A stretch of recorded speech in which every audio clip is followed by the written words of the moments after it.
Hello students, तो आज हम अपने इस सीरीज का लास्ट पार्ट लेके आए हैं जिसमें इस चैप्टर का पूरा एंड हो जाएगा। और आज का जो टॉपिक है वो है हमारा मूविंग कॉइल गैल्वेनोमीटर का। ये जो टॉपिक है ये पूरी तरह से इस चैप्टर से रिलेटेड नहीं है, हालांकि ये magnetic effect of electric current in state board में नाम का है चैप्टर और मैग्नेटिज्म एमीटर सीबीएसई में चैप्टर है। बट यहाँ पे क्यों मैं डिस्कस करने वाला हूँ, क्योंकि इससे रिलेटेड टॉपिक इस चैप्टर में है जो कि है moving coil galvanometer converted into ammeter और moving coil galvanometer converted into voltmeter. पर ये दोनों टॉपिक समझने के पहले आपको ये समझना बहुत जरूरी है कि ये मूविंग कॉइल गैल्वेनोमीटर आखिर होता कैसा है, यानी उसका बनावट क्या है, उसके अंदर क्या क्या चीजें होती है और कैसे वो दोनों चीजें एट अ टाइम गिन सकता है। तो इसीलिए मैं पहले आपको इसका डायग्राम समझाऊंगा, डायग्राम के अंदर होने वाली उसके फॉर्मुलेस के बारे में समझाऊंगा, उसके अंदर में क्या क्या चीजें होते हैं ये सारी चीजें बताऊंगा और वो किस चीज के ऊपर डिपेंड करता है ये भी बताऊंगा। उसके बाद हम लोग डिस्कस करेंगे डिटेल में कि इसका एमीटर में कन्वर्ट करना है तो क्या करना पड़ेगा और उसे वोल्टमीटर में कन्वर्ट करना है तो क्या करना पड़ेगा। तो चलिए चलते हैं हम अपने टॉपिक पर। चलिए अब डिस्कस करते हैं मूविंग कॉइल गैल्वेनोमीटर। जैसा कि मैंने कहा था, इसका एक सिंपल सा सर्किट डायग्राम बना के दूंगा। तो ये डायग्राम है मूविंग कॉइल गैल्वेनोमीटर का। इसमें आपका ये पूरा का पूरा डिफ्लेक्शन पॉइंट है, जहां पे आपको ये देखने मिलेगा कि गैल्वेनोमीटर डिफ्लेक्शन बोथ साइड करता है, लेफ्ट हैंड साइड भी और राइट हैंड साइड भी। इसके वजह से आप क्या कर सकते हो, किसी भी एक्सपेरिमेंट के जरिए ये पता कर सकते हो कि इसका null point left hand side की तरफ है कि राइट हैंड के साइड की तरफ है, इजीली फाइंड कर सकते हो। दूसरा, मैंने इस पॉइंटर को कनेक्ट किया है इस हमारे सिलेंडर के साथ। ये हॉलोइड सिलेंडर है जो कि बना होता है सॉफ्ट आयरन कोर के वजह इससे। ये सॉफ्ट आयरन कोर जो है हमारा क्या काम करता है, इसके बारे में आपको मैग्नेटिक मटेरियल के चैप्टर में मिल जाएगा इन्फॉर्मेशन, इसलिए यहाँ पे हम लोग उसको डिस्कस नहीं करेंगे। बस ये जान लो कि ये जो सिलेंडर है ये सॉफ्ट आयरन कोर से बना होगा। उसके बाद मैंने इस सिलेंडर के अंदर में ये जो कॉपर वायर है इसको इंसुलेट किया हुआ है। जितना ज्यादा कॉपर वायर होंगे उतना ज्यादा आपका डिफ्लेक्शन जो है तुरंत पॉइंटर को घुमाएगा और आपका जो है जितना भी करंट है या वोल्टेज है ये शो कर पाएगा।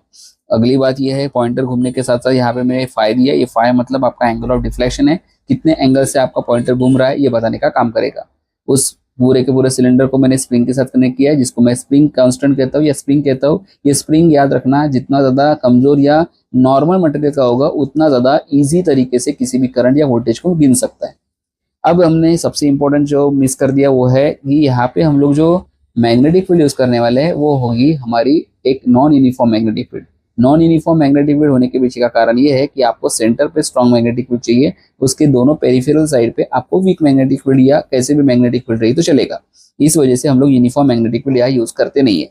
चलो देख लेते हैं यहाँ पे होता क्या है, इसका एक्सप्रेशन का फॉर्मूला कैसे बनता है। जो भी मैं अभी फॉर्मूला देने वाला हूँ वो आपको मैग्नेटिज्म एंड मैटर जो कि 12th स्टैंडर्ड में है और आपका moving magnetic field and galvanometer ये जो स्टेट बोर्ड में चैप्टर है उसके अंदर में आपको इसका इन्फॉर्मेशन मिलेगा। फिलहाल अभी हम लोग जान लेते हैं कि यहाँ पे जो भी चीज होने वाली है वो एक रोटेशन में आने वाली है और रोटेशन में लगने वाले फोर्स को हम लोग टॉर्क कहते हैं। जिस टॉर्क का हमारे पास जो फॉर्मूला होगा वो फॉर्मूला ये है, देखो, टाउ इज इक्वल्स टू होता है एम बी साइन थीटा। अब याद रखने वाली बात यह है कि यहाँ पे जो मैंने एम बी जो लिया है इसी को हम लोगों ने इलेक्ट्रोस्टैटिक चैप्टर में पीई साइन थीटा लिया था। वहां पे इलेक्ट्रिक फील्ड यूज किया था इसलिए पीई आया था, यहाँ पे मैग्नेटिक फील्ड यूज कर रहे हैं इसलिए एम बी आया है। इस एम को लेटर ऑन हम लोग ओपन कर सकते हैं और N I A B sine theta ये बन जाएगा। यहाँ पे ये मैग्नेट फील्ड में एम को कहते हैं मैग्नेटिक फील्ड डायपोल मोमेंट, जिसके वजह से इसको एन आई ए, एन मतलब हो गया नंबर ऑफ टर्न्स, आई मतलब करंट और ए मतलब area of cross section, B का मतलब मैग्नेटिक फील्ड और साइन थीटा मतलब जितना भी एंगल आपका होगा उसके लिए रिलेटेड होता है। इसके बाद नेक्स्ट पार्ट ये है कि आपका जो साइन थीटा है इसकी वैल्यू बहुत ज्यादा कम है, इसलिए मैं इसको साइन थीटा ना लिख के डायरेक्टली इसको थीटा लिख सकता हूँ। तो हमारा जो पहला फॉर्मूला बन जाएगा वो बनेगा N I A B theta. उसके बाद ध्यान देने वाली बात है, यहाँ पे मैंने स्प्रिंग भी लगाया और वो भी स्प्रिंग भी ट्विस्ट होने वाला है। तो जो जो चीजें रोटेट होने वाली है उन सभी को आपको रखना है। पहली चीज सिलेंडर रोटेट करने वाली थी इसलिए मैंने उसके लिए फॉर्मूला लिखा। अब हमको फॉर्मूला लिखना है कि यहाँ पे ये स्प्रिंग भी रोटेट करने वाला है, तो उसके लिए हम लोग फॉर्मूला लिखेंगे tau is directly proportional to phi. Phi मतलब होता है अपना एंगल ऑफ डिफ्लेक्शन। यहाँ पे प्रोपोर्शनली सिंबल को हटाओगे तो फाई इज इक्वल्स टू के फाई होगा, जहाँ पे आपका के मतलब होता है स्प्रिंग कांस्टेंट। ये स्प्रिंग कांस्टेंट क्या करता है कि आप कौन से मटेरियल का स्प्रिंग यूज कर रहे हैं आपको ये बताना जरूरी है, क्योंकि यहाँ पे जो यूज होने वाला मटेरियल है वो आप जितना ज्यादा वीक लेंगे या आपका स्प्रिंग जितना ज्यादा लूज होगा उतना ज्यादा इजीली या कम करंट या वोल्टेज पे वो अपने आप को रोटेट करेगा, क्योंकि वो रोटेट होगा तो आपका सिलेंडर रोटेट होगा और सिलेंडर रोटेट हुआ तो आपका पॉइंटर भी आपका डिफ्लेक्शन शो करेगा। ये सारी चीजें एक दूसरे के ऊपर डिपेंड है। यहाँ पे हो गया इक्वेशन नंबर 2। इन दोनों को आप सिंपली कंपेयर कर लो, कंपेयर 1 एंड 2। जब आप कंपेयर करोगे तो आपको क्या मिलेगा, एक साइड आएगा आपका NIAB थीटा और दूसरी साइड आएगा K फाई। अब यहाँ पे आपको निकालना है angle of deflection, phi is equal to NIAB upon K। अब यहाँ पे मैं थीटा लिख रहा हूँ। थीटा अगर आपने नहीं भी लिखा तो कोई प्रॉब्लम नहीं है, क्योंकि यहाँ पे जो आपकी थीटा की वैल्यू है वो ऑलमोस्ट नेग्लिजिबल है, इसलिए कई बुक में आपको थीटा लिखे हुए मिलेगा, कई बुक में आपको नहीं लिखे हुए मिलेगा, जिससे कोई मैटर नहीं करता, आपका ये मेन फॉर्मूला यही है। अब यहाँ पे क्या चीज डिपेंड करती है, जो भी चीज आपके न्यूमरेटर में है वो मतलब डायरेक्टली प्रोपोर्शनल है फाई के साथ, और जो डिनोमिनेटर में है वो इनवर्सली प्रोपोर्शनल है।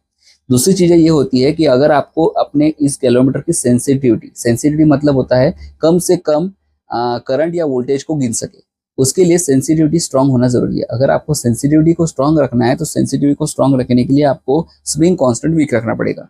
जितना ज्यादा आपका स्प्रिंग कांस्टेंट वीक रहेगा उतना ज्यादा आपकी सेंसिटिविटी हाई रहेगी।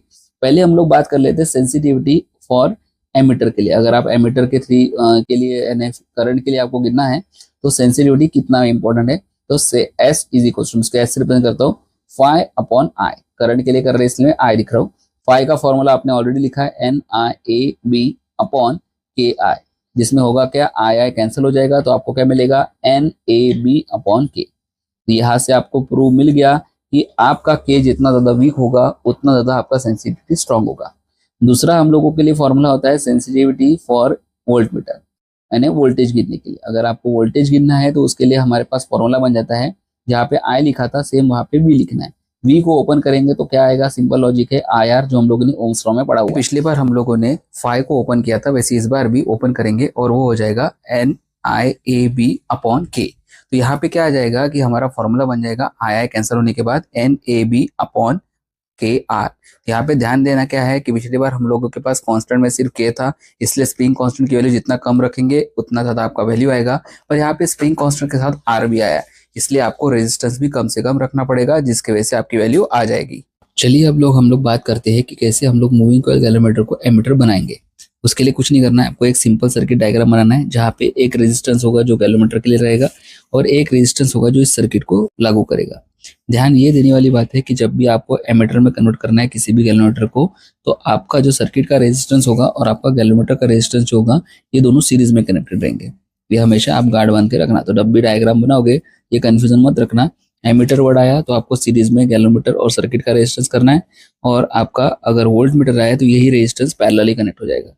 इस तरह से मैंने क्या कर दिया, ये गैलोमीटर हो गया, ये हो गया आपका सीरीज का रेजिस्टेंस और ये हो गया आपका गैलोमीटर का रेजिस्टेंस RG।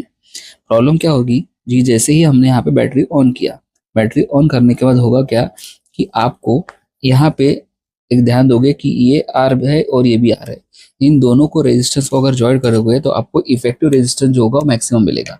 अगर आपको इफेक्टिव रेजिस्टेंस मैक्सिमम मिलेगा मतलब R, ये RS होगा, तो RS इज इक्वल टू क्या हो जाएगा, R प्लस RG, जिसकी वजह से हमारा इफेक्टिव रेजिस्टेंस बढ़ गया। अगर आपका इफेक्टिव रेजिस्टेंस आप बढ़ा दोगे तो उससे क्या होगा कि आपको जो करंट मिलने वाला था वो करंट मिलेगा कम। अब इस करंट को एक्चुअल जितना है उतना मिलाने के लिए हम लोगों को क्या करना पड़ेगा, यहाँ पे इसके अंदर में आपको कनेक्ट करना पड़ेगा एक पैरेलल में दूसरा रेजिस्टेंस, और ये रेजिस्टेंस की वैल्यू बहुत ज्यादा कम होनी चाहिए। इसको रिप्रेजेंट करते हैं हम लोग RS से, और इसे कहते हैं शंट रेजिस्टेंस। ये क्या होता है, शंट रेजिस्टेंस।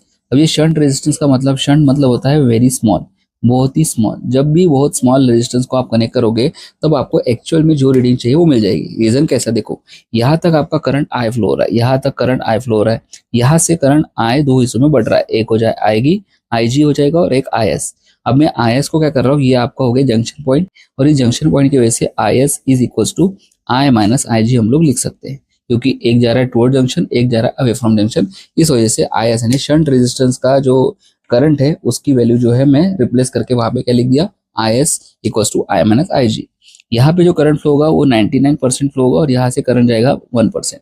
अब इस वजह से क्या होगा कि आपको जितनी भी आपके करंट की एग्जैक्ट वैल्यू है, आप इस वजह से इस सर्किट में जो एडिशन किया उस एडिशन की वजह से गैलोमीटर उतना ही बराबर डिफ्लेक्शन दिखाएगा।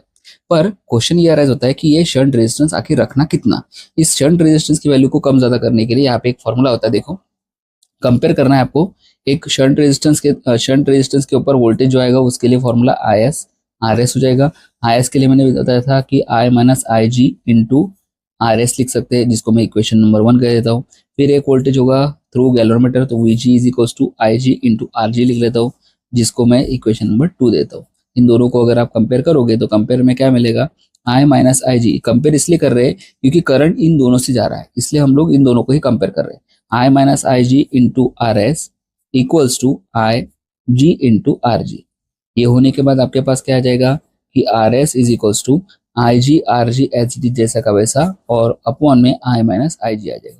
और दिस प्रूव्स दैट, और ये जो आपको फॉर्मूला मिला है इसके वजह से आपको शंट रेजिस्टेंस कितना चाहिए उस सर्किट में, जिस सर्किट के ऊपर आप पैरेलली किसी भी दूसरे छोटे रेजिस्टेंस को कनेक्ट करना चाहते हो, तो इससे आप फाइंड कर सकते हो। देखो अभी हम लोग को डिस्कस करना है कि कैसे हमारा जो गैल्वेमीटर है उसको वोल्टमीटर में किया जाए। जैसे कि मैंने पुराने वाले अपने पार्ट में बता दिया कि आपका जो अगर वोल्टमीटर करना है तो आपको आपका जो सर्किट का रेजिस्टेंस होगा और आपका जो गैल्वेमीटर का रेजिस्टेंस होगा, यानी आर जी और ये आपका आर, ये दोनों एक दूसरे से पैरेलली कनेक्टेड रहेंगे। और अगर आपको वोल्टमीटर बनाना एमीटर बनाना है तो यही पार्ट आपका सीरीज में कनेक्टेड रहेगा। ये मैंने पार्ट बना लिया, अब इसको सर्किट से कनेक्ट कर देता हूँ और ये हो गया आपकी बैटरी। अब यहाँ पे निकालना क्या है आपको, वोल्टेज। वोल्टेज निकालने के लिए फिर से एक प्रॉब्लम क्या आ गई कि यहाँ पे आपका जो रेजिस्टेंस है वो क्या हो जाएगा, वो कम हो जाएगा, जिस वजह से हम लोगों को जितनी वोल्टेज की वैल्यू मिलनी चाहिए थी उतनी वैल्यू मिलेगी नहीं। अब इस प्रॉब्लम का सोल्यूशन करने के लिए क्या करना था, पिछली बार हम लोगों ने क्या किया कि शंट रेजिस्टेंस अप्लाई किया था ताकि आपको प्रॉपर कितना करंट जा रहा है ये पता चल सके। और इस बार हम लोगों को उसका उल्टा करना है। यहाँ पे हम लोगों को सीरीज में एक रेजिस्टेंस लगाना है, और इस सीरीज में जो रेजिस्टेंस होगा उस रेजिस्टेंस की जो वैल्यू होगी वो ज्यादा इनफ बड़ी होनी चाहिए, क्योंकि जब ज्यादा इनफ बड़ी वैल्यू आप लोगे तो आपका वोल्टेज कितना फ्लो हो रहा है ये इफेक्टिव रेजिस्टेंस से इंक्रीज होने की वजह से आपको उतनी वैल्यू मिल जाएगी। और इस तरह से हम लोगों ने एक दूसरा सर्किट डायग्राम बना लिया। आप देख सकते हैं जब भी डायग्राम बनाओगे तो नीट एंड क्लीन बनाना, ये याद रखना, क्योंकि नीट एंड क्लीन डायग्राम ही आपको आपके इन्विजिलेटर को अट्रैक्ट कर सकता है। कैसे भी मन में आए वैसा डायग्राम बना के देना नहीं। ये हो गया आपका रेजिस्टेंस सर्किट का। ये मैं ऊपर से जो बाहर रेजिस्टेंस लिया है उसको मैं आर ए से रिप्रेजेंट कर रहा हूँ, और ये दूसरा रेजिस्टेंस जो हमारा गैल्वेमीटर का था उसको आर जी से रिप्रेजेंट कर रहा हूँ, और ये आपका गैल्वेमीटर। अब ये रेजिस्टेंस जो होगा ये बहुत लार्ज होना चाहिए, वेरी लार्ज। ये लार्ज होने के पीछे का कारण ये है कि जब ये लार्ज होगा तो आपको वोल्टेज जो ड्रॉप मिल रहा था पहले, अब वो ड्रॉप उतना नहीं मिलेगा, क्योंकि उसको जो जाना पड़ेगा वो ऐसे ही होकर जाना पड़ेगा। इस वजह से आपका इफेक्टिव रेजिस्टेंस बढ़ जाएगा, क्योंकि इफेक्टिव रेजिस्टेंस अगर आपका बढ़ जाएगा तो उससे होने वाला आपका जो वोल्टेज का जो वैल्यू है वो एग्जैक्ट आ जाएगा। अब इसमें आर ए की वैल्यू कितनी रखनी है, इसके लिए हम लोगों को क्या करना पड़ेगा, सिंपल सा है, V equals to I R. ये हमारा ओम्स लॉ है। अब V को मैं VG रख रहा हूँ, और यहाँ पे I की जगह पे क्या लिखेंगे, IG लिखेंगे। IG इसलिए रखा हूँ क्योंकि यहाँ पे जो करंट बट रहा है वो IG के थ्रू जा रहा है, इसलिए वो IG रख रहा हूँ।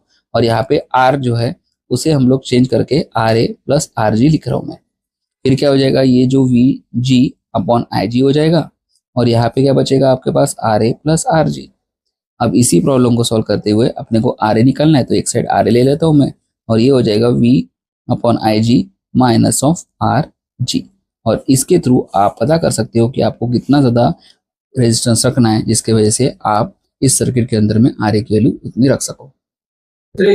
मुझे लगता है आपको इस वीडियो में मैंने जो कुछ भी मूविंग कॉइल गैल्वेनोमीटर के बारे में बताया है, उसका फॉर्मूला, उसका फिर relation, converted into ammeter and voltmeter, ये आपने अच्छे से समझ लिया होगा। और मुझे लगता है आपने इस चैप्टर को भी अब अच्छे से समझ लिया है। अब मैं क्या करूंगा, आपको इस चैप्टर के एंड के बाद एक फॉर्मूले का लिस्ट भी दे दूंगा जो मैं एज अ पोस्ट प्रोवाइड करूंगा, और आप उसे देखकर अपने पूरे रिवीजन को कर लीजिएगा। फिर हम लोग नेक्स्ट वीडियो में मिलेंगे इससे रिलेटेड जितने भी 1 मार्क के क्वेश्चन, एमसीक्यूज क्वेश्चन, उसके बाद 2 mark, 4 mark, assertion reason, CBSE state board के रिलेटेड जितने भी क्वेश्चन इस चैप्टर पे बने हैं वो सारे मैं आपको एक शॉर्ट के जरिए या फिर एक पोस्ट के जरिए जैसा भी पॉसिबल हो आपको दे दूंगा, और उससे आप अपना रिवीजन शुरू कर दीजिएगा। तो चलते मिलते हैं